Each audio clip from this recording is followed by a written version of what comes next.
So Nintendo is going after this one company, actually bringing a lawsuit, but yet all of a sudden these companies that exist where they're openly selling fucking literal DS versions of games. We're talking games like Mario and Luigi, Partners in Time, New Super Mario Brothers, Pokemon White, Pokemon Black, Soul Silver, some of their biggest titles. They're just openly fucking selling them. On Amazon, you can order this shit right now and it comes to your fucking house. R4s freely sold right here. Let's just, like, imagine having the R4 JIC chips all sold right next to official versions of video games. It is actually insane how Nintendo does not go after these guys, but instead launches lawsuits. So going back to their lawsuit, the complaints are for trafficking and circumvention devices, copyright infringement, contributory copyright infringement, and breach of contract and tortious interference with contract. So they want a goddamn jury trial in this situation. I'm sure it's all gonna probably end in a settlement, but a pretty scary settlement. So to give you an idea, what they talk about is basically Nintendo seeks redress or an immediate stop to willful unlawful conduct by Ryan, also known as moddedhardware.com. Via the website, defendant sells a variety of products specifically designed to circumvent Nintendo's technological protection measures. Now, as much as I have a disdain for Nintendo jumping into, these R4 cards, they are actually right. If you are violating Nintendo's technological protection measures, they have 100% rights to absolutely shut you down. There's nothing to it. And here they specifically reference that MIG switch device and the MIG dumper. Devices that I wanted to actually make videos on, but considering that Nintendo is literally going after and suing actual retailers for this, it's scary. It makes me not want to make those videos. And anybody that has made those videos, Linus included, might need to be a little careful. And I think even in his video, he talked about if things are too hot for YouTube, you go to his float plane service. Because again, talking about this kind of stuff and actually showing people how to pirate games or using this kind of stuff is against YouTube terms of services. So what they actually mentioned too is not just reselling those things, but specifically for this site, pre-installing onto hacked consoles unauthorized copies of copyright Nintendo games. They violated their copyrights. If this is true, this is probably the dumbest fucking behavior they can do. But honestly, given the Amazon shit that I showed you, why aren't they going after those crazy brands? They're literally selling 510-in-1 cartridges for like $30, half the price of some of the Switch software that you've seen here, and those don't even come with the games, for crying out loud. So in the prayer, they want a preliminary and permanently enjoining defendant, his officers, employees, and all persons acting in concert or participation. They want to basically prevent them for any further distribution, sale, and provision of those circumvention devices, hacked consoles, whatever. They want the defendant to shut down the website and any social media accounts, communications platforms, e-commerce websites, anything. And then they want defendant to deliver to Nintendo all circumvention devices, so everything in their stock, they want them. But what's even wilder and what scares the shit out of me is 4, requiring defendant to provide Nintendo of America with any and all invoices, purchase orders, shipping confirmations, receipts, and any other documentation reflecting revenue received by defendant in connection to those circumvention devices, hacked consoles, and circumvention services. So immediately it makes me kind of worried a little bit. If you bought your devices from their fucking website, which I know some content creators have, then your information in this lawsuit, if it goes to court, or even if they settle it, eventually has to go to Nintendo. Now, there's a bit of a fear that Nintendo could choose to go after the actual purchasers, but I consider this to be a little bit unlikely myself, just because in the past, I think that, when it came to other lawsuits regarding the R4, I don't think Nintendo really ever went out of their way to go after individuals who are purchasing this. Because honestly, to go after somebody who purchased a third-party piece of hardware, you also have to prove that they were part of piracy. I don't think Nintendo legally is going out of their way to do that. So up until this point, people have been trying to figure out who MixSwitch really is. Who is this one company behind this?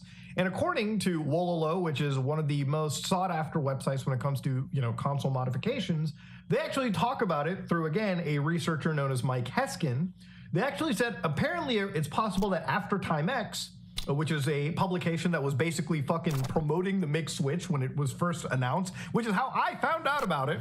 We're just a front pretending to be a regular news site, but really just hyping the Switch. That wouldn't be the first time, and that's basically what Max consoles were. So they were looking through the actual history of the site, and they found out it was pretty dormant in 2019 until like in 2023, sorry, they could find out that from Brainstorm Network, one of the mail servers was mail.garyopa.com. Now, this is a bit of a scary situation. If you don't remember Gary Bowser, the guy who was sued by Nintendo for basically being a thorn in their ass, if Gary was actually behind the mixed switch, Nintendo, who has already fucked him legally, might choose to completely send that motherfucker to a gulag at this point. So Gary denies this and says that he's not involved with it, and basically it was because of something known as DNS poisoning, which, listen, if that's the case, I really hope my boy Gary isn't behind it, because pissing off Nintendo once and then ruining your life is already bad. Getting Nintendo to actually send you to a gulag or send John Wick to your fucking house, well, that's just the next stage. So yeah, one of the videos that I kind of wanted to make, I'm actually surprised I didn't make it, you know, because I was away for the weekend. I was going to come back and talk about it. It's going to be part of a big thing. I was going to show you some of the cool stuff that you could do. No, it's not happening. And to be honest, given how Nintendo is chasing after these people by searching for purchase orders, makes me a little worried for how far they're going. I don't know why Nintendo would do that, other than maybe to prove how much damage that they might have suffered based on how many devices were sold. But yeah, one of the and you know what? At the end of the day, the Nintendo Switch is at like the tail end of its life. But yeah, Nintendo clearly, in order to protect their brand and property, are absolutely going to be fighting against anything that could let somebody play maybe a late stage Switch game right on their device, you know, without ever purchasing from Nintendo. So yeah, wild shit indeed. Wild day. You know, it's not often that you possess a cartridge that, honest to God, would have you legally in danger from Nintendo. But to be fair, I've been kind of cutting it close. So who knows, ladies and gentlemen. If you like what you saw, please like, comment, and subscribe. Just like if you dislike it. This is me, Mutahar, and it's another reminder to show you, if it's any gaming company you don't want to fuck with, it's absolutely Nintendo. I'm out. So it's fair to say this year, a lot of high-profile content creators have been exposed for doing like pretty gross stuff all around. And of course, today the focus is going to be on Dr. Disrespect. But I also want to talk a little bit about, you know, I Am Alex and even like Vosh in the past. And the point of the video is more to talk about the fans and why people will go to certain lengths to defend people when if it was anyone else, they'd have no problem with saying what they did was creepy, gross, illegal, whatever. What conditions people to do that? And I really want to get into that today, just as a lesson to people that they shouldn't do this. The amount of defense I've seen for Dr. Disrespect from his fans, or just like trying to cling on to any hope he hasn't done something really bad, is just like blowing my mind. Like they're even going as far to say, well, if the person he texted was 17 and a half, that's actually not too bad compared to if they were like 13 or something. Like that distinction to them now apparently is a massive difference between if they like him anymore or don't. Even though this was a 35-year-old man at the time with a wife and a kid, cheating on his wife and then messaging a minor using Twitch's like whispers feature, right? Apparently that's not enough to not like this guy because, as we've spoke about many times on this channel, you've heard it a lot, parasocial relationships. And I'm just going to dive straight into this one. I'll skip the bits about promoting my channel on Patreon, but yeah, you know the drill. Go check out the social medias, support me on Patreon if you want. And on that note, because I'm talking about content creators, let's talk about myself. So, how much do you actually know about me, viewer? You might be someone, it's likely you've never seen any of my content, so you know absolutely nothing about me. You might have been subscribed for a month, you might have been subscribed for 6 months, you might have been subscribed for 5 years, you might have been a subscriber on Patreon for 2 years, we might have spoke in Instagram DMs, we might have spoke on Discord Messenger or something like that, right? And that's a relationship a lot of people will have with content creators. You support the content creator, you might give them money because you like their work, and you might actually have some sort of personal interaction with them. And as someone who likes to message on particularly Instagram DMs, I feel like I have a pretty good relationship with a fair few of my followers. And I guess because we've had personal conversations, you'd feel like you even know me really well. And that's the danger, isn't it? That's the parasocial relationship at work. But you can have this without having any personal relationship. Now, I'd ask people like who've been subscribed for a significant amount of time, like, how much do you actually like know about me? How old am I? What's my name? What's my favorite TV show? What's my favorite music? Like, what do I care about most in the world? What do I care about in terms of politics? What do I care about in terms of history? Do I have a big family? Do I have a lot of friends? What's my national background? What's my religious background? What am I like as a person? Am I a funny person? Am I a nice person? Am I an empathetic person? Am I pleasant to just everyday people? And that's something that, even though a lot of you might think you know me, you would probably not be able to answer a lot of those questions. And it's the same about a lot of your favorite streamers. And I think streaming is even worse because you think you're getting a very personal insight into this person because they're talking so much shit for like 8 hours a day, right? And they're talking so much shit about so many different things. So you think from that you can kind of ascertain, is this a nice person? And it's also, you're having a one-way friendship with that person. You know everything about them. You might obsess about, you know, little things they like, and you might feel like your lifestyles are compatible and you would actually be friends in real life. And that's obviously good for creators in some regards, because not only will you financially support them, but as we're going to talk about today, you will defend them and support them no matter what they do. Now, I can't really delve into the psychology of why people attach themselves so hard to various creators. I mean, for me personally, I've never found it hard to drop things I like if the person behind it is shitty, especially if it's something like, I don't know, political commentary or social commentary if you've done something that I don't like. I get it can be harder with things like musicians. We've all probably have a musician we like who actually is a pretty terrible person. It seems to be so common. But I guess with that, you have the art and the artist. The same with like books written by shitty people. Like I've just nearly finished Doom Messiah. You know, I know Frank Herbert was a massive, massive homophobe, which is actually evident, especially in the first Dune book.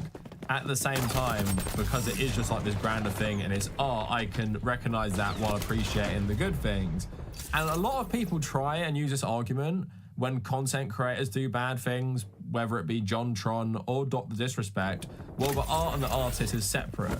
But I would say it's kind of different with social media content because so much of that person's character, their social media character, is created like by them and has a lot of their input and is a reflection of them in some ways. Now, I'm not going to say the Tabernacle is a true reflection of me as a person, and I wouldn't say if you watch my videos, you know me that well. At the same time, I would say that a lot of people would say the stuff I say on this channel is unsurprising if they know me in real life, and it's pretty consistent with me as a person. There just might be some version of a character in this, and I'm not saying I do that on purpose, but I am talking in a way I wouldn't talk to average person because I'm presenting a video on YouTube. And also I'm selective with what I cover as well, so you're not going to see me cover every single thing, but by and large I would say the Tabernacle is pretty much completely tied to me and my personal values and personal politics. So if it came out that I was a terrible person for whatever reason, could be something like just treating people horribly, or it could be something like a lot more serious. I would say you can't remove the Tabernacle, and especially in regards to streamers who plan their content far less than I plan mine and are far less selective. You cannot say you can separate Dr. Disrespect, even though he is playing like this character, from the guy himself, the same way you can't do that with most streamers. As we're talking about today, you just shouldn't go and defend these people like you know them for whatever reason, because at the end of the day they would never do that for you because you're just some random person to them and they have no attachment to you. So why do you go out of your way to defend them for pretty much indefensible stuff? So let's talk about the recent stuff that's been going on with just like general content creators. So I Am Alex is a pretty clear-cut case because he was a guy who was very abusive to one of his old girlfriends. She comes out with like literally all the receipts, videos of him on phone calls saying terrible shit, text messages. There is no basically debating this guy was a horribly abusive boyfriend, right? And obviously popular YouTuber around for a long time. you didn't really see anyone go out of their way to defend him because the evidence was so overwhelming. There was just so much of it, right? So that's one case where people's parasocial relationships with I Am Alex, or even like, you know, commercial collaborations because he worked with other people on YouTube, no one defended him. Part of it was there was no way you could twist the evidence in any way to make it look like he had any standing in that. So now let's talk about like the Vosh drama that happened this year as well. So I haven't checked my analytics, but before this all started, I know a lot of my own audience watched Vosh. Don't really know why they watch both of us. I don't think we're that similar. I just want to kind of show you it doesn't really matter about the politics of the people. Like, Dr. Disrespect is like more conservative, has a lot of conservative fans, right? Vosh presents himself as a left-wing person, has left-wing fans, and I don't need to remind most people what happened is he was streaming himself and opened a folder of pictures he had saved, and yeah, there was some really gross shit which I saw circulating on Twitter, and a normal person's reaction would be to see that, and if they're even aware of him, they know he's had loads of controversy with just talking about this kind of shit for years.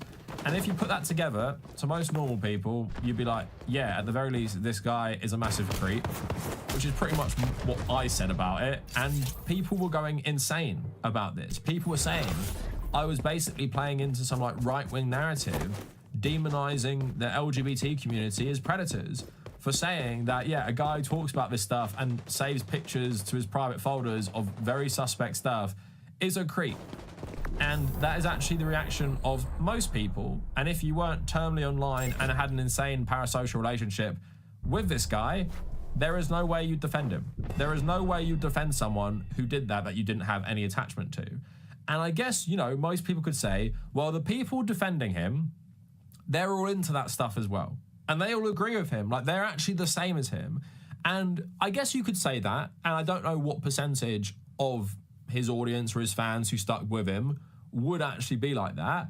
But then we have to go beyond that to think that there is a significant amount of people, could be the majority, I'm not sure, that actually, if it was anyone else, would say it's bad. So why do they not say it's bad in this instance? And I think the best, let's talk about like the Vosh drama that happened this year as well. So I haven't checked my analytics, but before this all started, I know a lot of my own audience watched Vosh.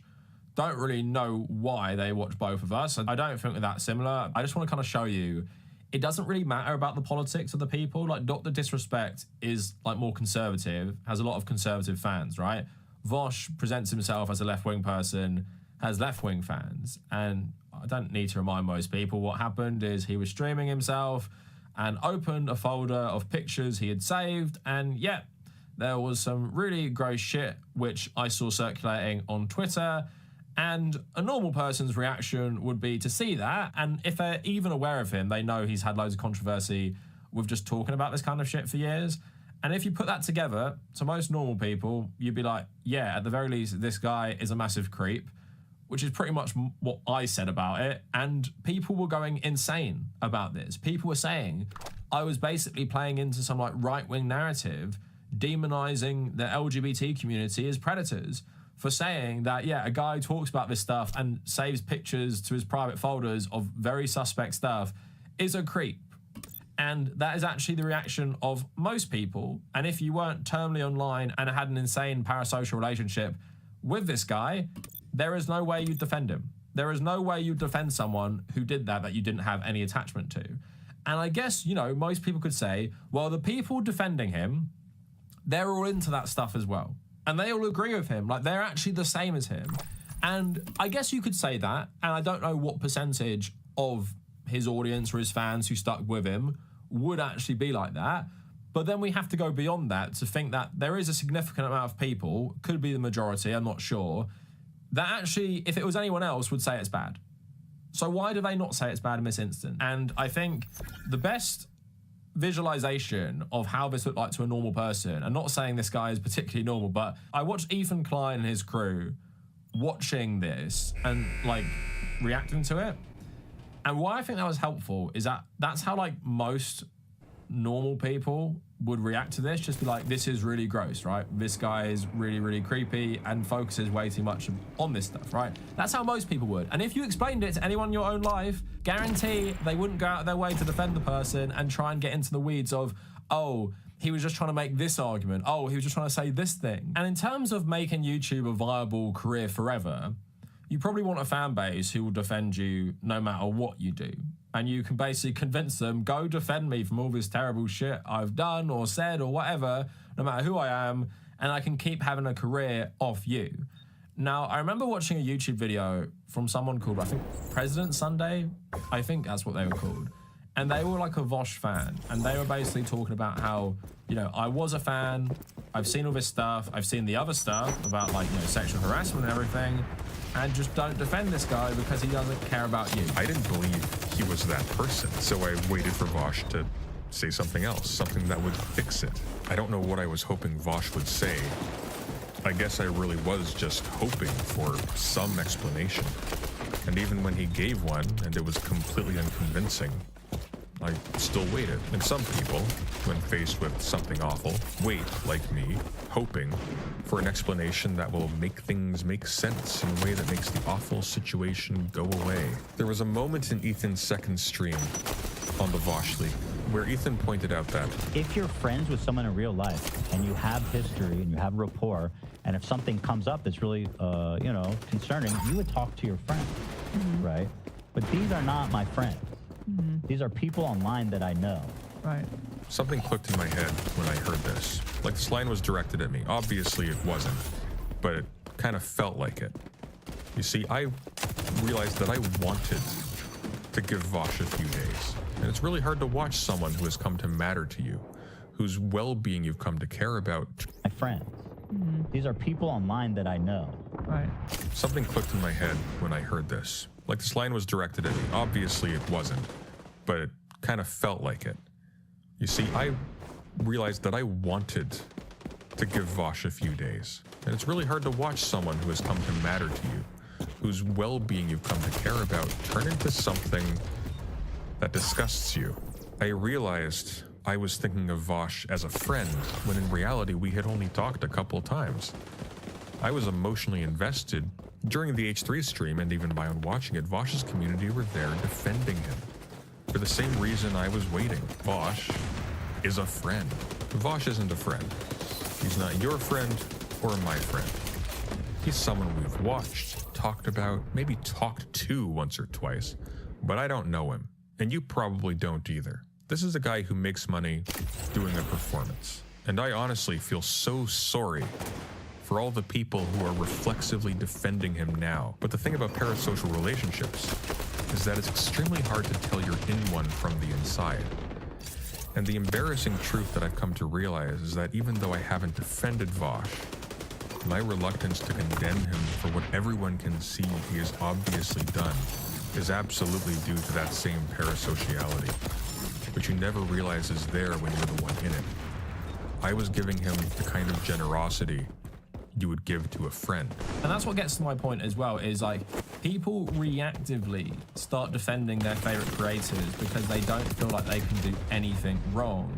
And because they've developed this parasocial relationship with them, they feel like it's a friend. They feel like maybe it's someone even closer than a friend. And also they have a whole community around this guy.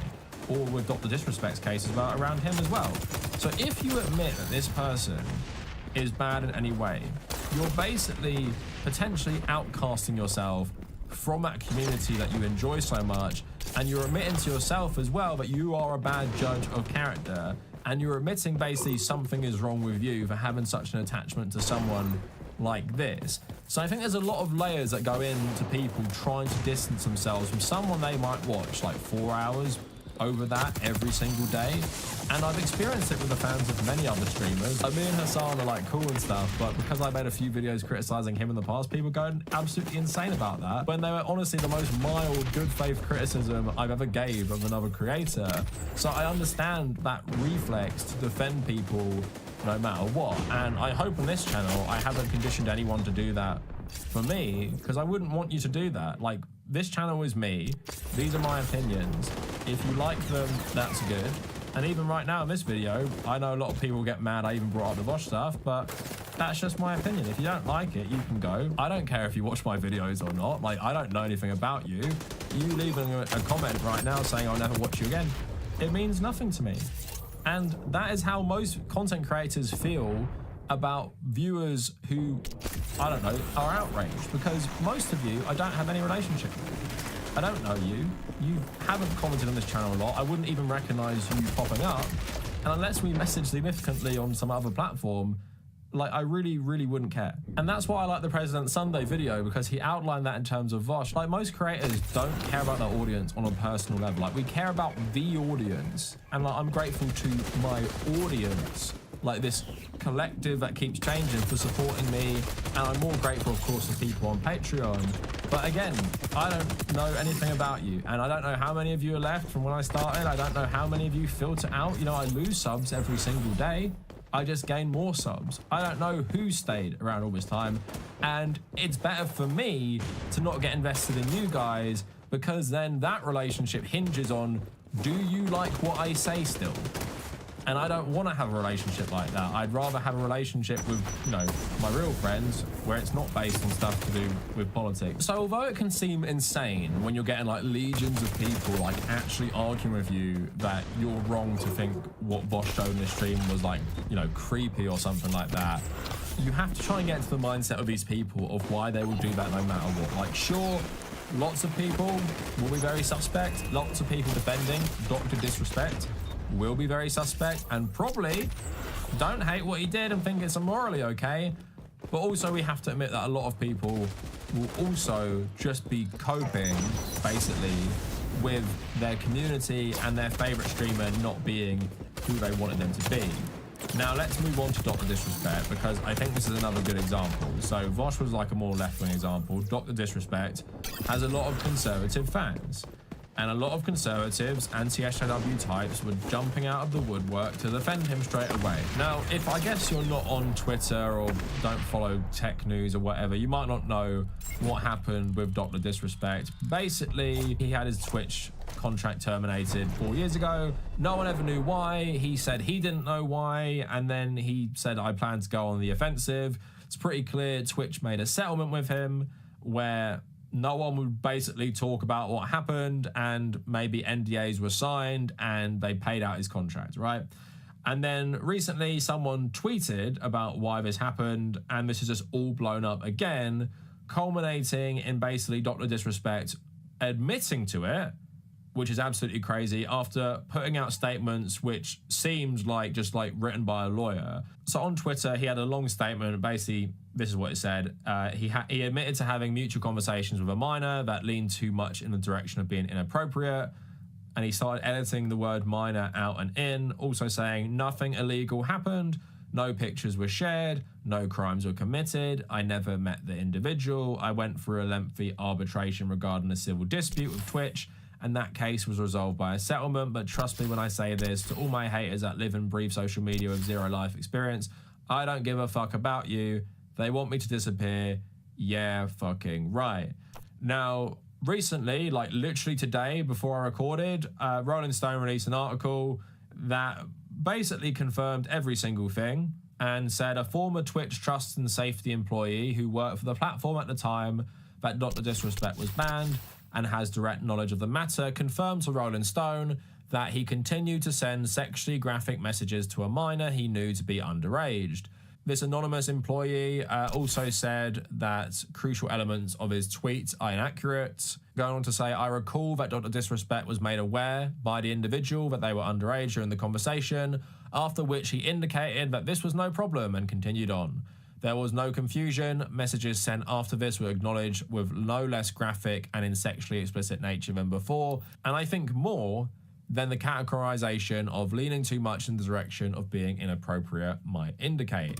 It also goes on to say once they were made aware of the messages, they banned him really quick, and basically YouTube didn't offer him a streaming contract because they'd heard that he was banned for this. So there's not really much ambiguity over what this guy did. Obviously, people already knew he cheated on his wife in the same year he did this. So yeah, all around seems like a pretty terrible guy. And it was clear from the first few tweets that he tweeted and other people tweeted that it was likely that he did it. And people were just going absolutely insane about it, and his audience, of course, didn't want to accept it. But a lot of people have been defending him. So on the Hassan subreddit, someone screenshotted a bunch of comments. So latest comments on the Dr. Disrespect videos. I'd rather see the logs first. Words like inappropriate could be one thing or another, like telling a 15-year-old to die, for example. Did you know that statistically that 17 is visually inseparable to 18? Did you know that men of all age groups from 18 to 80 find women between the ages of 18 to 23 the most attractive? Now use the law of transitivity to come to your own conclusion on whether he is a PDF file. Yeah, check this guy's hard drive as well. As a father of a 17-year-old girl, the things I've seen in messages, and I've seen really bad stuff, makes this a non-issue. And if the conversation were consensual, then it's a slap in the face to everyone that had to deal with real text abuse. Father of 3 daughters, and I'm inclined to agree, assuming it was only flirty messaging. 17 is that line that's rough to call, especially in a world that's being forced onto our kids. This seems timid by comparison. So it makes me think she was like some juicy 17-year-old that was game and not some 12-year-old. So the comments I've already showed you, they verge more on, it's not bad, because I would like to do that too. And you're always going to get that stuff as well, because people don't have any morals. I think there is a word for 35-year-old millionaire streamers with a lot of power, sexting underage women. Is there a word for that the conservative community like to use? So those are the people who are obviously conservatives, and we all know, probably libertarians, they love this shit. They see nothing wrong with doing this with a 16 or 17-year-old. But I want to talk about more about the people just kind of trying to cope with it. Someone talking about like Dr. Disrespect being dead to them, and this is more like a healthy mindset towards this stuff. As someone who's been a fan off and on since before the ban, this genuinely turns my stomach. I'm a similar age he was when he did this, and I have 2 teenage daughters. The idea that someone like him could use his platform to do that is actually one of my worst fears for my daughters. Even if his shitty lean too much in the direction of inappropriate excuses gross, to call him anything other than a predator is wrong. There are 3 people I feel sorry for in all of this: the person it happened to, his wife, and his daughter. And the people defending him, I'm not sure if they are doing it for the meme, but it's just sad. Why do people keep saying the victim was 17? OP says that's my bad. I think I've just seen so many people saying this. Someone replying? So just curious here, because from what I read online, why are you acting like he was the one who slid into her DMs? Do you think Doc wasn't entertaining probably hundreds of different conversations with chicks around the time? You say I have 2 teenage daughters. So if your 17-year-old teenage daughters was sliding into adult men's DMs and then even lying with not being upfront about their age, would you still be upset?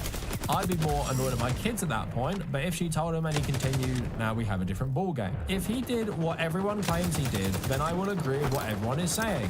But we really don't know what happened. What was said, what borderline inappropriate means. Put it this way, if he did do something illegal, he'd be in cuffs right now. Not the way it works. If he attempted to do something illegal, he would still be in cuffs. No one knows what actually happened, and everyone is just jumping on the bandwagon right now. Let the air clear, let the truth come out, and then make an educated decision based on the facts. Don't just agree with everyone else, regardless of what side you fall on. This is what social media does. It twists and skews the truth into something else to garner attention. I'm not saying he's innocent or guilty. I mean, I'm saying make an educated decision based on what actually happened and not based on someone's interpretation of a Twitter post. They need to release the chat logs and evidence. There must be some kind of proof or screenshots of the full conversation. The whole situation is weird. Why did Twitch pay out his contract? Why has he been allowed to literally bash Twitch ever since the incident happened with no legal problems? And why was there no criminal charges? We don't know the full story. I assume that this was just another attractive female who was trying to seduce a popular millionaire streamer. It worked. Not surprising, but we don't know when her age was ever discussed with him. Maybe he ghosted her after finding out she wasn't 18. I'm about Doc's age, and I can't tell how old some of these girls are, and they're walking down the street, 16, 17, 18. Maybe he didn't know her age just by looking at her pics. I don't know. I'm still waiting for all the facts. So those people trying to like poke holes in people being like outraged or like stopping becoming fans of Dr. Disrespect is just reminds me of so much of this shit I've always seen. And like I said, you could just say these people, and it does seem for like a lot of them, there is suspicious intent about them trying to make themselves feel better about their own views about this stuff, but it actually isn't that bad to do that. That's one element, but a lot of it is kind of like, you know, I will agree it's terrible if we see more evidence, and you have to make an educated decision based on the evidence. And if everyone knew, why didn't everyone say something? And how come he was allowed to still say terrible things about Twitch? Like, didn't he sign something? And, you know, they know the answers are quite obvious. Like, if he had a contract, they paid him out, they terminated it, there's probably a lot of legal stuff signed around it, so no one could talk about it. Probably part of the settlement was him not letting them talk about it because he knows it would like kill his like whole career, right? There's loads of like very rational reasons why no one would have spoke about this until it came out now, right? And it's not all like a big conspiracy, and he must actually be innocent, especially when he admitted it as well. And a lot of these comments come after he admitted to doing it. And in no point did his statement say, I didn't know how old they were lying, because he knows it will come out that he did know, because it has come out he did know. It came out today. He did know, right? And that, of course, is the main point, isn't it? If this guy was very innocent, or he'd been catfished by someone who was 17, that's the first thing he would say. Of course it is. He put out a lengthy statement wrote by a lawyer saying, yeah, although technically I did this, this is why I did this. It was an accident. You know, I'm terrible for cheating on my wife or whatever, but I didn't know. This person tricked me. But that's not what happened, is it? Because he would have said that straight away. And that's what people need to realize sometimes. I know we're all so stupid these days. If someone doesn't come out defending themselves, guns blazing, or takes the time to write a proper statement and then talks about the legal action they will pursue to dispute these claims. But you see there, they're grasping at straws. And it reminds me about arguing with like Vosh fans about this when I called him a creep. But it's like, they will take anything.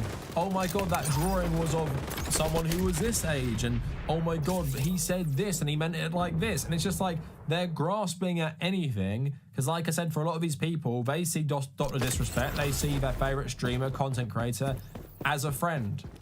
And they see it as someone you have to defend, and surely not. Surely the world is just out to get this guy, and he's been misinterpreted. Surely he was catfished. Surely it's Twitch trying to cancel him. Or you have the other people doing, you know, I have teenage daughters, and I don't actually think it's bad for 35-year-old men to be texting them at all. Not least millionaire streamers sending them like explicit messages. We're obviously all conditioned with like different morals, but I think the backlash to Dr. Disrespect being overwhelmingly negative shows that at least there are some things people generally agree on in the gaming community. It's just funny how slow they are to believe this stuff when it's pretty obvious. Like, sure, are there cases where stuff comes out and it's like more complicated and you shouldn't jump the gun? Yeah, of course.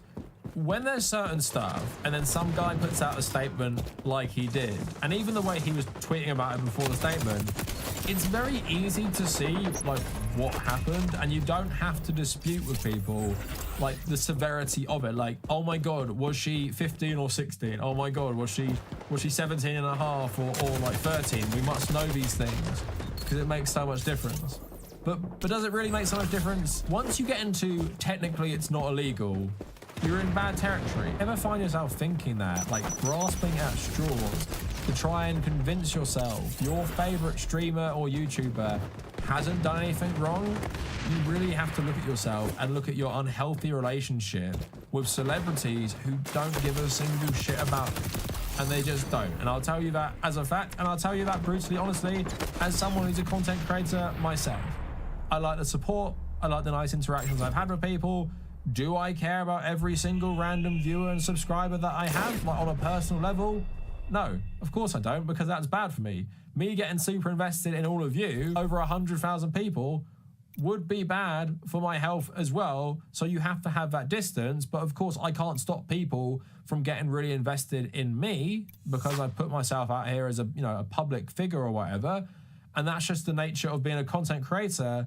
But yeah, you should feel this way about content creators and realize your feelings towards them will never be reciprocated. So just don't get that invested. Like them for the content. Maybe think they could be a nice person. I know I think that about plenty of other people. And maybe think, you know, you could maybe be friends. Think all that stuff. Yeah, sure.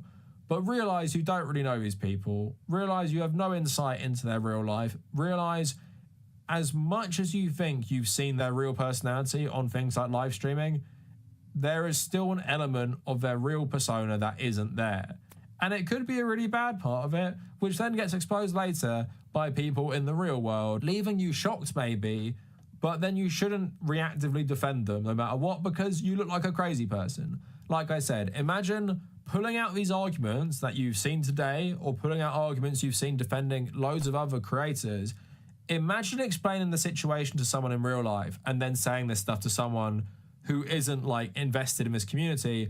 Or imagine someone coming to you and saying this and asking your opinion, and imagining you saying, well, was she 17 or was she 15? Because I will say it's good or bad based on that one little point.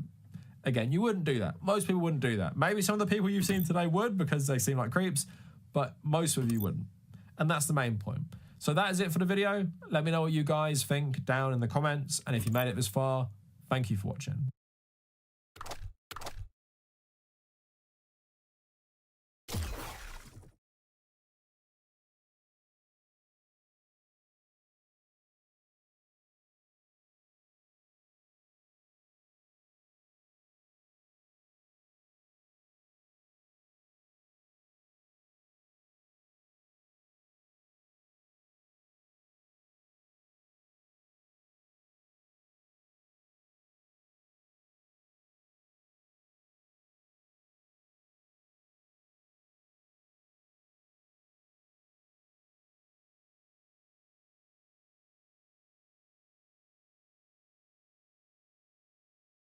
So it's fair to say conservative men have not been hiding their like basic hatred of women, especially on platforms like Twitter. Now, you guys know I've really tried to reduce my usage on Twitter, and I've deleted it off my phone. I'd say I've reduced my usage by about maybe over 95%.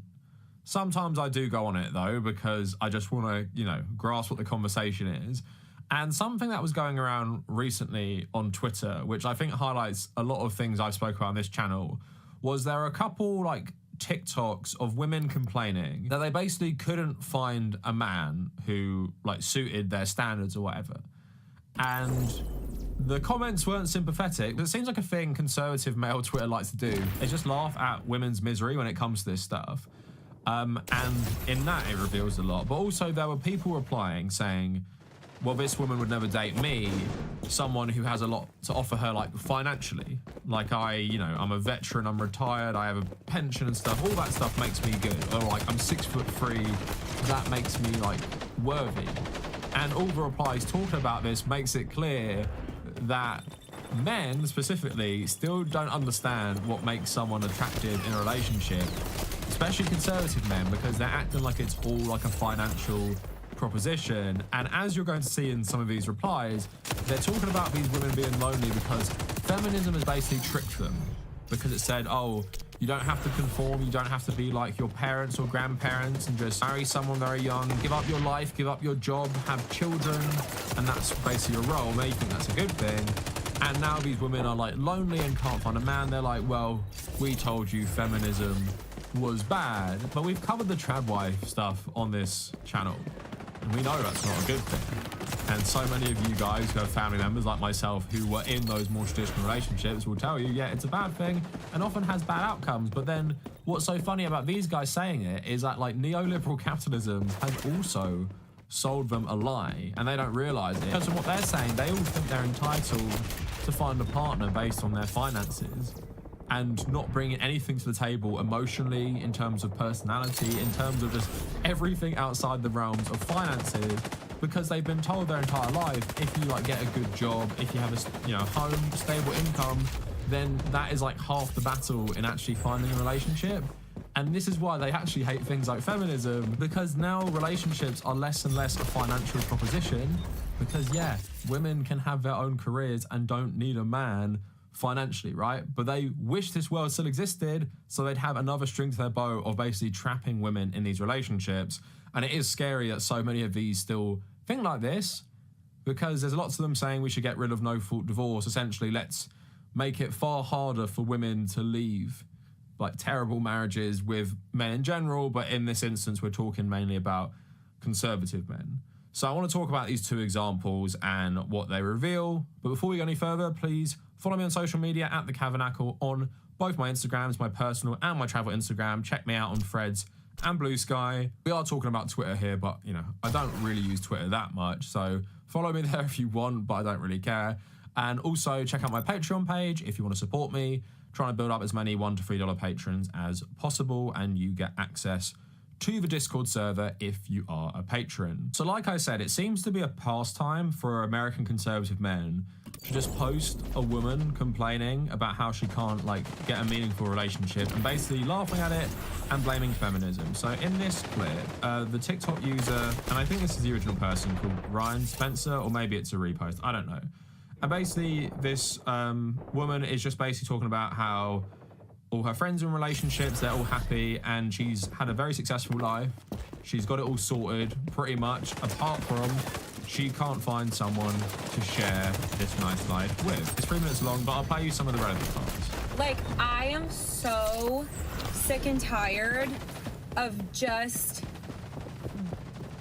everything right now. I have literally convinced myself at this point, based on everything that everyone's telling me, my therapist, my family, my friends, that I'm just doing everything wrong. I'm healing wrong. I'm thinking wrong. I'm training wrong.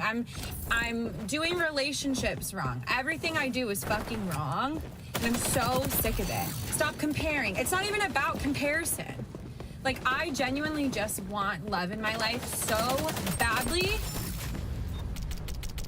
It's literally not about anyone else. It's just about me and what I want. I feel like I have done so much work on myself. I have built a beautiful life for myself. I'm happy with my life where I'm at, my job. I'm successful. I'm independent. I'm healthier than I've ever been. Truly, the only thing I'm missing in my life is someone to enjoy it with. And I'm so sick of waiting. Like, when is it going to be my turn? What more do I have to do where I'm allowed to meet this universe soulmate person that God supposedly has for me? How much harder do I have to pray and manifest and wait? I don't expect a lot. I just want love in my life so bad. I want my life partner. Am I just supposed to be alone? Like, is that the message? That this beautiful life I've built for myself, like, it's just supposed to be me in it alone? All of my friends have their fiancés and their boyfriends and their husbands that they prioritize. Like, as far as I'm concerned, I've been left behind. And I really just want to find that person that matches my energy and wants to build a life. So I don't think she specifically references dating apps, but that's like part of the problem. And you're going to see the dating app thing come up a lot in this video, so I might as well address it. So this person is talking about how they can't find someone compatible with them. And I sympathize with that to some degree. Like, I've been in a long-term relationship pretty much since dating apps were even a thing with my girlfriend who I met in high school. And I was thinking about this recently in terms of if we ever broke up, would I even want to date again, like in any capacity in like the near future, like a couple years after that? And I'm just thinking, like, no, because the dating landscape at the moment just seems really unappealing in terms of dating apps. And I know what I'm like personally, and not how picky I am, but how hard it is to find someone you really vibe with. And I know that because of how hard I've actually found making friends as I've gotten older. Now, I still have a lot of friends, and I'm thinking about, I'm actually going to something at the weekend with a lot of my friends, but I was thinking about, what age did I make friends with these people? So the earliest ones there, I made friends when I was about 5 years old. So that was in primary school. And then secondary school for a lot of the others, so about 12 years old, and a few of them about like 16 years old when we like mixed classes. But nearly every single person I'm meeting at this thing, I've been friends with since school in some capacity. And for a lot of reasons, it's actually good to still have your school friends because you're all so different, but you still get on. So you get that nice variety. But then I was thinking, like, outside of that, when I actually had to make friends in like the real world, work and university, for example, when I'm out of my bubble, how hard or easy did I find it? Well, I think I made 4 real friends in the whole of university. Like, sure, you have like those like mates that you might go drinking with or go to the pub with, but in terms of actual friends you stayed in contact with after you finished, yeah, for me it's about 4 people, and I'd say about 3 people properly. People who I made friends with based on a vibe, based on like shared interest. And I actually pretty much knew within about a minute I was gonna be friends with these people because I'm just like that, right? I'm super picky when it comes to friends, and I will know within a minute if I'm going to be your friend or not. And if I expanded that to relationships, I could understand how hard it is. And what you're going to see in a lot of these comments, they're saying pickiness. And I don't think you can tell someone who's looking for like a life partner that they're too picky. They know themselves, they know what works, and they want to find someone who's compatible so it doesn't lead to problems in the future. And you want to get as compatible as possible. Sure, you'll have differences, there'll probably be problems in your relationship where you have to resolve, but you want to get that close. Because I'm sure for a lot of people, you'd rather be single than be with someone you don't really like and you're just doing it for the sake of things. And we all know that is an even more common thing with older generations where they did just settle because of, you know, various things we've already spoke about. But anyway, that's kind of my take on it. So obviously I'm super sympathetic to anyone who finds it hard. And I also like these videos as well because a lot of like incel adjacent talking points allow men to dominate the narrative that we are so lonely. It only affects us. Women have the pick of every single guy. They can never be lonely. They can never feel this isolation and stuff, right? So this is why I like these videos, because it proves to these people, or it should prove, that this isn't uniquely related to men. This guy who posted it said, all she wants to find a man and she's sick and tired of waiting. Then asks Grok, Twitter's like right-wing AI, Grok says, there are two types of narcissism, grandiose and vulnerable. Grandiose narcissists are typically arrogant, confident, and assertive, while vulnerable narcissists are more insecure, sensitive, and self-conscious. Both types share a core belief in their own superiority and need for validation for others. So that's what he's saying in response to this video I showed you, that this person is a narcissist because they can't find someone to share their life with. How does that make someone any type of narcissist? Yet another modern woman who prioritized career, nice new cars, and success over starting a family. She fell for it just like the rest, and you'll see this a lot.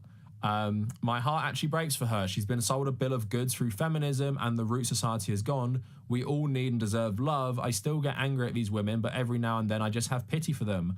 Obviously, I'm not suggesting they are to take zero accountability and that it's everyone else's fault for the situation, but they were lied to by those closest to them and they should have been there to protect them. So obviously, I know what the alternative these people are suggesting is basically like women don't have careers anymore. What I always find so funny about the criticism of feminism through some sort of like weirdly like anti-capitalist lens, but just for women, is that they say, oh yeah, having a career, working for the man, it's also soul destroying. Wouldn't it be better if you just like started a family and focus on the family? Things that are more important, right? But they never apply this to the overall system of, oh yeah, it's all bullshit.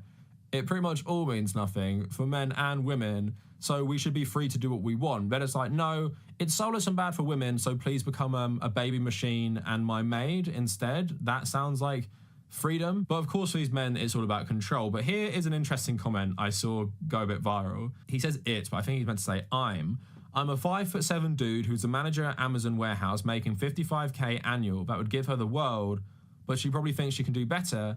That's an issue with a lot of y'all. And here's the whole problem with this mindset. It's like this weird victim mindset, right? She's saying she can't find a relationship. He's already basically saying he wouldn't be good enough because he's an average person. He's 5'7", he makes $55K a year, and he would give her the world. Obviously, this comment is weird because it's like, you know, reeks of like desperation. You don't even know this person. Why would you give him the world? Oh, it's because she's like fairly attractive, right? These kind of like incel adjacent talking points is always about like, oh, it's the woman's fault. You don't know anything about this person. She never said, oh, I was dating a guy, I found out he worked at Amazon and I rejected him, or I reject everyone who's like shorter than the average man. No, you're just projecting your own insecurity on this comment. But even talking about your income and job in relation to how much of a match you are for someone in the dating world, like again, it's just so insane. You're prioritizing the wrong things. A lot of people don't care what you do as a job because that's not what they're looking for in a partner. Like, sure, are there people out there who will see these things you just mentioned as deal breakers? I can't date anyone who only makes that amount of money. Yeah, sure, there will be. But again, this person says she's looking for someone to share their life with, so it's pretty clear they're talking mainly about companionship, personality and stuff.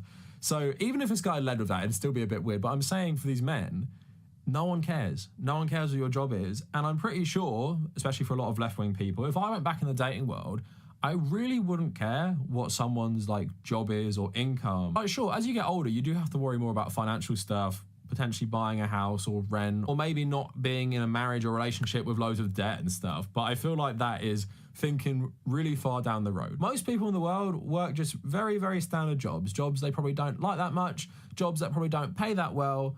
But I think most people realize that is just the reality of living under capitalism. But yeah, you don't have to lead with these things because these aren't desirable qualities. And for a lot of people, they don't matter either. They're not good or bad. It's just your life, right? And if you're a nice person, a great partner, you could be funny, very sensitive, caring, not someone who sees himself as a victim and blames a woman they don't even know for not giving them a chance, then yeah, you might have a bit more success in the dating world. Now, a lot of people were roasting this guy in the comments, but a lot of people were also agreeing with him. But there's another TikTok just like this. So I don't want to play everything in this woman's story, but she just talks about like the struggle of going out, meeting new people, trying to meet a guy, and how it's just been a bit of a disaster. A bit similar to the last one, obviously like very emotional.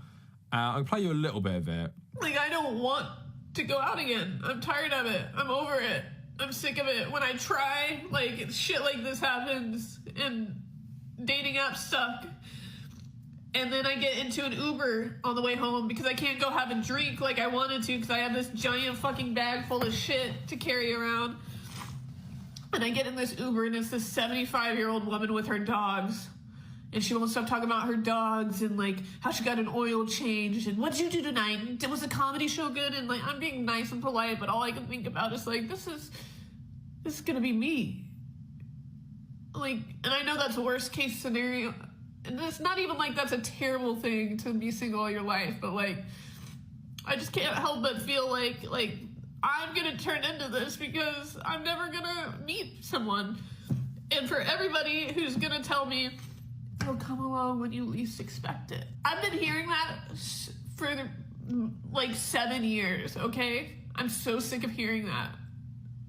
There's such a thing as people that just don't find their person and don't get married. So like, I'm a realist, and the realist in me is starting to think like that's gonna be me, and I'm depressed now over it.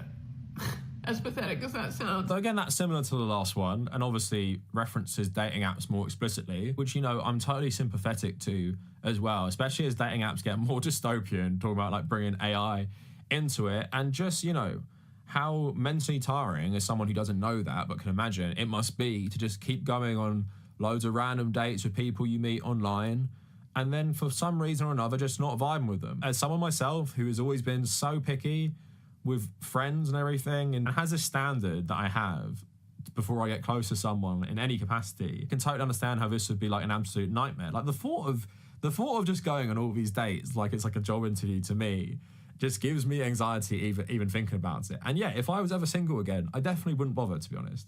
I'd literally rather be single than deal with that. And it must be terrible for your self-esteem as well, the constant rejection or the constant just, you know, rejecting people because you're not feeling it. Because I know that would make me feel bad and feel like I've wasted everyone's time. So yeah, very sympathetic to this. And again, shows, contrary to the narrative on Twitter from these men, it's not just men who suffer from this, because it's a general isolation problem under capitalism, rather than it's just men all being lonely and can't get dates. But don't worry, men act normal about this. So this account saying, forget the pandemic, there is a literal epidemic of women who cannot find anyone they want to be with. It feels like we're at the precipice of a radical new cultural reality that is changing so fast that most people do not have the capacity to keep up.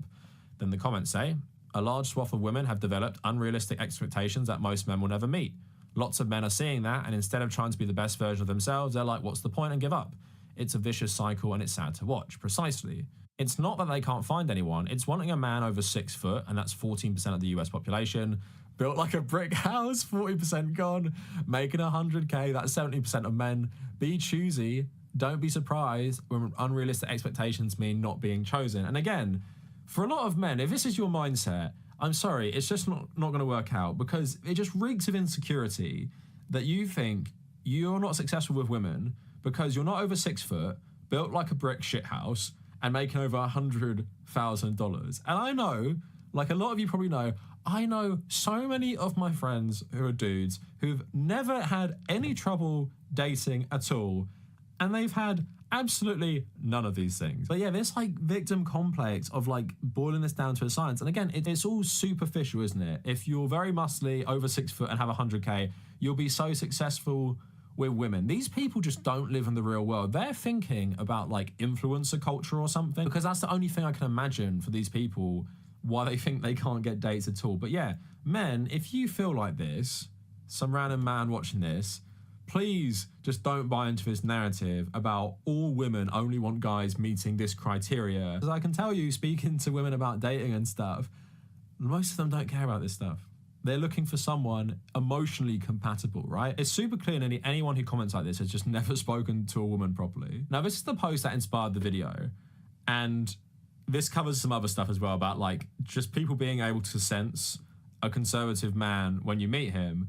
So this guy writing, my app experience, I'm 6'2", 205 pounds. Dude, like what? Like, I don't understand why that's relevant. I'm also 6'2", I'm 185 pounds. I would never feel that's relevant to my experience in dating. Like, why are you leading with that? I guess he's trying to counter the narrative of like, you know, I am a guy who's in good shape and I'm tall and I'm still struggling. I just think it feels really weird. All my hair and teeth, that's good. Fit, decently okay looking, retired veteran with full benefits, my own place at a beach, my own business. It's all superficial, it's all surface level. None of these things make you a good candidate for a partner inherently, because you say nothing about your emotion, nothing about how you treat your partner, and nothing about your personality at all. You could be super nice, but also super boring. You could be like a lot of fun, you could have a good time with socially, but then you could be, I don't know, very closed off emotionally. And for a lot of women, you might not make a good partner, right? There's so many different factors here. Yeah, that's all well and good. I'm glad for you. Glad you own some property. Glad you have a house. Glad you have benefits and stuff, even though you had to serve the war machine to get them. But yeah, I don't know how this is relevant. But in my 3 years on dating apps, I matched with tons of chicks, maybe 3 willing to meet in person, never went anywhere. Again, this mindset of, because I'm 6'2", 205 pounds, have a bit of money and I have some property, that means I should be successful in dating apps. It's just so insane. I do feel bad of men sold this narrative by neoliberalism. You have to be financially successful to get partners, rather than focusing on yourself, maybe going to therapy if you have some issues, and understanding what makes a good partner. It's not financial assets, it's not your height, nor is it your weight. But a lot of people were tweeting about this, good and bad. To start with, it was good. Like loads of really weird male accounts saying stuff like this. To understand the scope of the modern marriage problem, he lists all of these checkpoints, this guy. Special operations veteran, fit, full head of hair, owns a home on a beach, owns a business, 3 dating app matches, who would meet over 3 years. Like, again, what is wrong with these guys? Full head of hair? Does that compensate for all the flaws you might have emotionally in the relationship? And special operations veteran. I'm sorry, guys. For a lot of people, being a Spec Ops veteran for, like, the most immoral military in the world probably isn't a green flag. You've almost certainly done some pretty horrible, questionable shit, and rightly so, a lot of people might be turned off by that. And again, this guy seeks to blame the women. At some point, we have to look at the freedoms and liberation provided in the revolution and think about whether they are worth it. Is it more or less likely for more children to be born and to grow up with their grandparents' love? Isn't that a good unto itself? So, yeah, women, you should settle for men just because they're tall, have hair, and a house, despite any red flags, despite any history of being quite violent in their career, just because more children can be born and they can grow up with their grandparents' love. Again, these arguments aren't working. I don't think you're going to be convincing too many women that guys like this deserve a shot. Now, rightly so, people were a bit skeptical of this because he posted a picture of himself. Lots of people saying, you know, for your age, you're good looking and stuff like that. But then thankfully someone spelled it out. Honestly, it's your politics and your abrasive personality. Women aren't attracted to men already enslaved to a certain set of ideals because generally we aren't seen as whole people because of them. He replies, do you really think I taught politics over a dating app? Someone replies, absolutely. And then someone thankfully put, you list stuff you do and what you look like, but nothing about who you are or what and how you think. You aren't really providing any insight into what kind of person you are, which is kind of important when deciding on who you want to date and take a chance on meeting. Someone saying just go to Latin America and you'll be married by the end of the week. I know. So when I saw that, I'm already like, oh, so he thinks, you know, I'll go to Latin America, do this passport bro stuff. That could work if I wanted it to. because that's how I view women abroad. They all just love American men so much that I can just go there and like rescue one of them and make them my partner. But yeah, lots of people like, you know, this guy's giving me bad vibes. And I even just went on his Twitter for 2 seconds and he's liking loads of right-wing stuff anyway, like straight away. Look at this quote. The fastest way to disarm an IED is to toss your change in the road and let the locals do it for you. Hardest meme I've seen in a long time. Good night. My dude, I think women might be able to sense you might have some issues if you're a Spec Ops veteran who's liking stuff about people chucking money in the road in poor places. And this meme isn't saying like, see if they go because they might know where they are. It's like, nah, so they can step on them instead of you because their lives are worthless in the country we're colonizing. I think that's a green flag, man. I'm really surprised women won't give you a chance despite you having a full head of hair and having some property. He also liked a lot of tweets like this. All these people trying to tear him down, make him humble because he's attractive. And most likely people find his looks intimidating, which is why no one approaches him.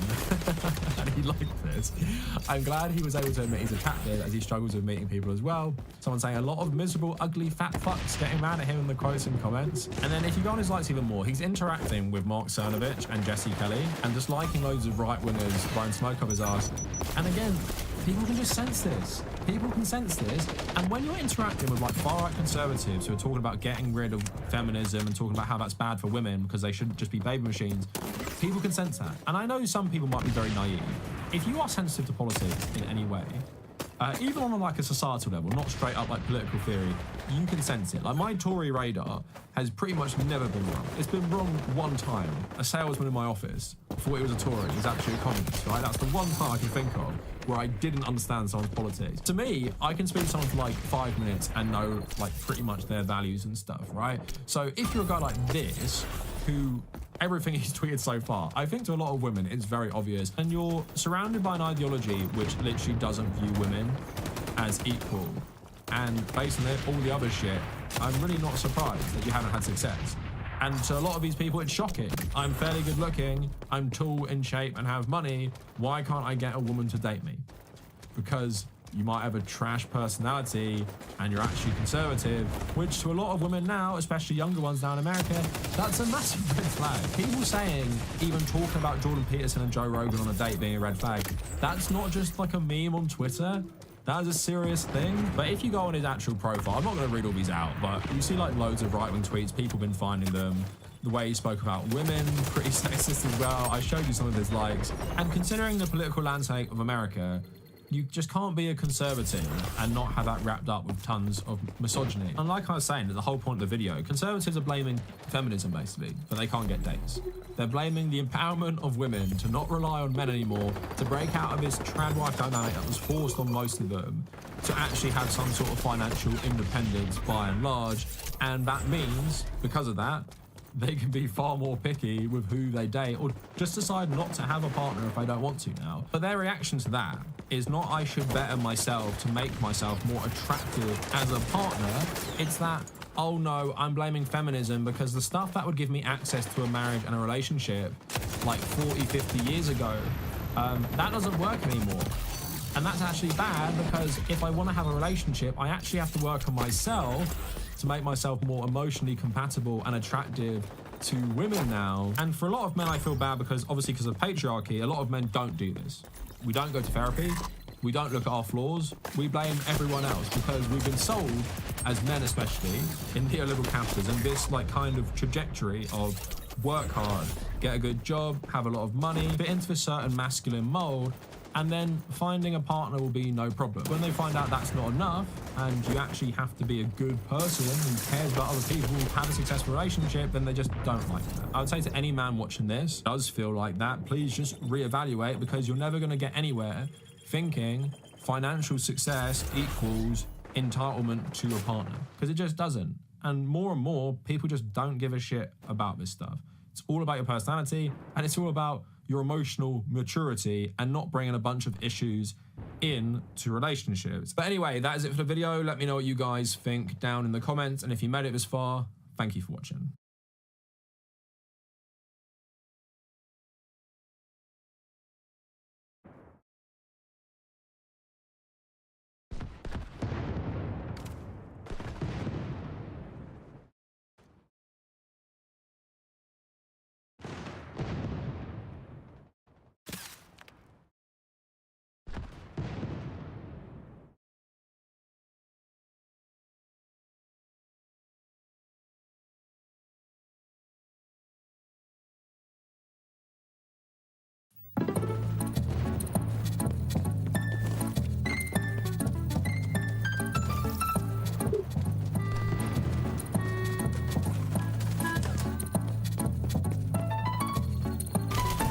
I didn't know that Jessica was an ASL teacher. I learned so much there. She was talking about how cool Josh is, how big his dong is, and how YouTube should remove my age restriction on my previous King Cobra video. All right, all I did was leave in a clip of Jessica saying, "Ooh, what's there?" as she sat on his lap. That's it. That's it, and that's enough for me to get 18 plus restricted. Get out of here. Can't be having that. So we're reaching a critical point in the Jessica King Cobra cycle, and it's day 2. And it's essentially the fact that Josh absolutely despises her. You are basically going to witness him going through post-nut clarity throughout the entire video. And his facial reactions, his personal reactions are great. I'm very appreciative to all the clip channels, troll channels out there that have been able to save these deleted streams of Josh's, because he's got some spicy meatballs going on in there. So without further ado, let's see the demise of the quickest relationship of all time. I would drive him around if I had fucking a goddamn fucking GoFundMe fucking money. That is what it is, and I wouldn't let you drive after you've been drinking like that. Josh, I would never drink and drive. I would hope not. Just because I like to drink doesn't mean I fucking drink and drive. And no, I could have had a fucking car. So thanks, asshole trolls, for ruining the GoFundMe. We'll take it, yeah, because my name is Jessica, not Kate. Thank you. It's paid for. It's his. Actually, am I stealing your show while trying to? No, you're not. You just hit out. And I hit a few. Well, I timed out a few people. I hit maybe 1 or 2. He's not over me. Ignore them. I know. I'm gonna remove their comment. I'm not timing them out. I'm not banning them. I'm just. He's not the fuck over me, bitch. We're literally dealing with what seems to be like a tweaking psychopath, and it's a perfect combination, because we all tried to warn Josh. We were saying, hey Josh, don't fall for the first pussy that comes your way, you know? It might be a nice cat in your eyes, but you're wearing glasses that are just deceiving you all along. You're in They Live, but it's in reverse and everything's horrible just for you. And you know, we saw this coming because she went on these tirades and these rampages constantly, and now that they're together, anytime that a door gets knocked on, for some reason Josh is very quick to jump up and run on over there and open the door. It probably has to do with the fact that they can't leave, they can't go anywhere, and she's here for a week. And this dude realized after the first time banging that he's like, this is just mid. I'm okay. I don't really like her that much. I need her to leave. But he's not going to be able to say that. Instead, he's going to be stuck with her trying to control and take over his channel. And he pretends like, it's fine. Ignore the trolls. It's all good. But inside, he is seething. He is seething. It is difficult out here for Cobra. I'm trouble? How the fuck am I trouble? Explain that to me. Like, all of you projecting yourselves and your insecurities and your bullshit. Literally explain yourself to me. Whoever said I'm trouble, get rid of them, because fuck you. I'm not goddamn trouble. Josh, how happy are you? I'm not complaining. I know, but on a scale of like 0 to 10, but give them a scale, Josh. Fuck your trolls, give them a scale. It's a 10 out of 10, you know, justify there. I know we don't have to justify anything, but also fuck them at the same time. Give me a kiss. You don't have to discuss that on camera. What are you getting upset about? Nothing. Not me, right? No. Well, what are you getting upset about? Let me know. Yeah, I think he's getting a bit upset there, Jessica. just a tiny hunch. I don't know what's really giving it away, but it might be the fact that him saying, yeah, I'm not complaining when she asked him if he thought that she was attractive, which is just a gut punch. You know, she expressed it in the previous video that I covered, where she just wants the affirmation all the time. And certain people are like this, I guess, but it can become really straining very fast when you don't think negatively of them and they constantly think that everybody thinks negatively of them. Then it just pisses you off. So, and Josh, somebody who clearly is constantly in control of his emotions. He never has violent outrages and freakouts. That is never a thing. But I think Jessica might be just a tiny bit, just a teensy weensy bit, getting on his nerves and really just grinding his gears. I'm here as his fucking woman, right? Mm-hmm. Thank you.